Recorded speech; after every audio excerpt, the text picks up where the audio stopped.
This is elementary school classroom in slums. Introduction नहीं देखा हो देख लीजिएगा, पार्ट 1 देख लीजिएगा, पार्ट 2 देख लीजिएगा, दिस इज पार्ट 3. मैंने पहले ही बताया था Shakespeare is wicked. Now surely Shakespeare is wicked. बहुत आसान सी बात है. अगर कोई भूखा है, कोई बीमार है, कमजोर है, जरूरतमंद है, these children are basically poor, they are weak, they are hungry and they are sick. And in this condition, if you try to teach them Shakespeare, definitely Shakespeare would be the very most wicked person in this world, according to these children. हमारे वहां एक पुरानी कहावत है कि भूखे भजन न होए गोपाला, ले राखो आपन कंठी माला. यानी एक भक्त अपने भगवान को भूल जाता है जब वो भूखा होता है. तो ये बच्चे क्योंकि भूखे हैं, बीमार हैं, इमोशनली, साइकोलॉजिकली, फिजिकली वीक और हंग्री हैं, अगर आप इनको शेक्सपियर दिखाओगे या शेक्सपियर पढ़ाओगे तो इनके लिए सबसे बुरा कौन होगा? शेक्सपियर होगा. आगे पोएट कहता है the map is a bad example with ships, sun and love, tempting them to steal. याद रखिएगा कि पोइट कह रहा है कि ये जो मैप है ये एक बेकार का एग्जाम्पल है, एक बुरा एग्जाम्पल है. क्यों?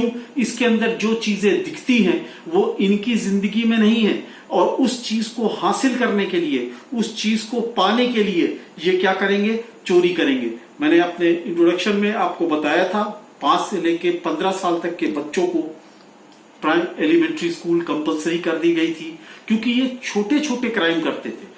शुरू में इस बात को बहुत ध्यान रखिए, क्योंकि नेक्स्ट लाइन में पोएट इसके बारे में आगे बढ़ा करके कहता है. पहली बार वो कहता है कि टेम्पटिंग देम टू स्टील. ये शुरू में क्या करते थे? घरों से निकलते थे तो अक्सर आपने देखा होगा कि बच्चे जब भूखे होते हैं तो चोरी करते हैं. तो पहली चीज क्या चोरी करते हैं? ये ब्रेड चुरा लिया करते थे, खाने की चीजें चुरा लिया करते थे. क्यों? क्योंकि ये भूखे होते थे, खरीद सकते नहीं थे. इसी तरह से फिर क्या करते थे? सर्दी होती थी, मैंने बताया ठंडा इलाका होता था, सर्दी होती थी तो वो क्या करते थे? जैसे किसी ने कपड़े सुखाने के लिए डाले हैं उसको चुरा लिया करते थे, सिर्फ अपने आप को सर्दी से बचाने के लिए. पहले भूख मिटाने के लिए, फिर सर्दी से बचने के लिए. धीरे धीरे ये क्या करते थे?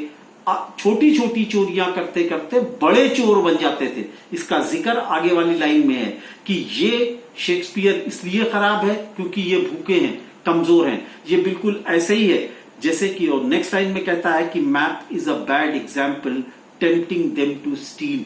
यानी उनको वो चीज दिखाइए, अगर वो प्राप्त नहीं कर पाएंगे, हासिल नहीं कर पाएंगे तो चोरी करेंगे. जैसे कि किसी भूखे बच्चे को आप मिठाई का डब्बा दिखा दीजिए और उसको रख दीजिए, उससे कहिए खाइएगा नहीं, खाना नहीं है, उसको सिर्फ देखना है. वेरी नेचुरल है कि वो क्या करेगा? उस चीज को हासिल करने के लिए चोरी करेगा. पोएट कहता है map is a bad example tempting them to steal, क्योंकि इसके अंदर तमाम चीजें दिखाई दे रही हैं, वो चीजें जो इनके बस से बाहर है. For lives that slightly turn in their cramped holes. Cramped holes, poet कहता है कि जिंदगी इनके क्रैम्प्ड होल्स में, ये घरों में नहीं रहते, ये बिलों में रहते हैं. जिसे होल किसे कहते हैं? जैसे कोई जानवर होता है, चूहा होता है, मंगूस होता है, क्या करता है? बिल बना के रहता है. सांप है, बिल में रहता है, खो में रहता है. तो कह रहा है कि ये वो लोग हैं क्योंकि इनकी जिंदगी गुफा में रहते रहते कब एक एंडलेस नाइट में कन्वर्ट हो जाती है इसका पता इनको नहीं चलता. Endless night is a metaphor. Endless night मतलब कि धीरे धीरे ये जिंदगी, जो ये छोटे मुगलों में रहते हैं, अंधेरे छोटे से घर में रहते हैं, धीरे धीरे ये जिंदगी कब एंडलेस नाइट में बन जाती है. यानी कि ये छोटी छोटी को चोरी करते करते कब एक हार्डेंड क्रिमिनल बन जाते हैं, यानी कुल मिला करके ये एक क्रिमिनल बन जाते हैं. और जब ये क्रिमिनल बन जाते हैं तो इनकी जिंदगी हमेशा खत्म हो जाती है. एंडलेस नाइट का मतलब है कि पता नहीं जिंदगी अंधेरों से निकल करके कब एक एंडलेस नाइट में बदल जाती है. एंडलेस नाइट का मतलब है कब ये छोटी छोटी चोरी करते करते कब ये बड़े क्रिमिनल बन जाते हैं, इनको खुद पता नहीं होता है. आगे देखिएगा. On their slag heap these children wear skin प्रीप थ्रू बाय बोन्स। यहां पर एंड लगाओ, मैं ये बता रहा हूं कि अगर आप इनको देखें तो आपने देखा होगा कि जो मैल न्यूट्रिशन के शिकार बच्चे होते हैं उनकी एक एक पसलियां, एक एक हड्डियां दिखाई देती हैं। हम अक्सर अफ्रीकन कंट्रीज के फोटोग्राफ देखते हैं, उसके अंदर बच्चों को दिखाते हैं। नामीबिया, इथोपिया, अदीस अबाबा, इन सब जगहों पर बच्चे जो होते हैं उनकी एक एक पसलियां गिन लीजिए। पोएट कहता है कि ये बच्चे जिस तरह से हम कपड़े पहनते हैं इसी तरह से ये हड्डियों के ढांचों के ऊपर अपनी स्किन को पहने हुए हैं और उन स्किन से एक एक हड्डियां इनकी साफ दिखाई देती हैं। एक बार फिर physically weak and miserable condition of these children. कह रहा है कि खाल ऊपर से हम लोग की है, हड्डियां नहीं दिखती, गोश्त दिखता है, मसल्स दिखती है, लेकिन इनको कह रहा है कि ये क्या करते हैं, ऐसा लगता है जैसे हड्डियों के ऊपर इन्होंने चमड़ा पहन लिया है और इनकी एक एक हड्डियां दिखाई देती है। फिर कहता है आंखी से भी कमजोर हैं। आंख से कैसे कमजोर हैं? आगे कहता है, देखिएगा, and spectacles of steel with mended glass like bottle beads on stone. आपने देखा होगा कि हमारे दीवारों के ऊपर हम लोग कांच तोड़कर लगा देते हैं ताकि कोई चोर न घुसने पाए, कोई जानवर न घुसने पाए। इस तरह से टूटे हुए ग्लास का चश्मा पहने हैं। एक तो उसका मेंडेड स्टील है, यानी ये जो फ्रेम है ये भी क्या है, जुड़ा हुआ है। दूसरी चीज क्या है, शीशा तो है लेकिन वो शीशा क्या है, चटका हुआ है, इतना टूटा हुआ है जैसे कि टूटे हुए कांच हम कहां लगा देते हैं, दीवारों पर लगा देते हैं या पत्थरों के ऊपर लगा देते हैं कि लोग उसके ऊपर चल ना पाए, दीवारों के ऊपर चढ़ ना पाए। पोएट कहता है on their slag heap these children wear skin peep through by bones, यानी एक एक हड्डियां इनकी दिखती हैं।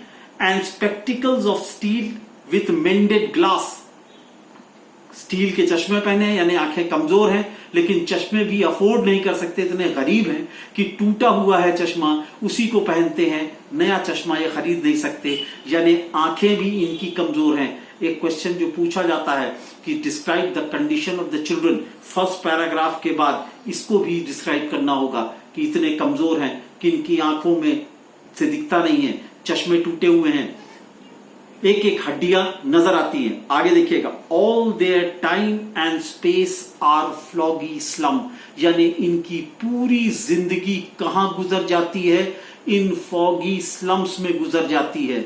इनको ये सब चीजें मत दिखाओ। That is why poet says Shakespeare is wicked and map is a bad example. Don't show them anything because they know their future, they know their present and they also know their past. Now, this is the thing. So blot their map with slum with big as doom.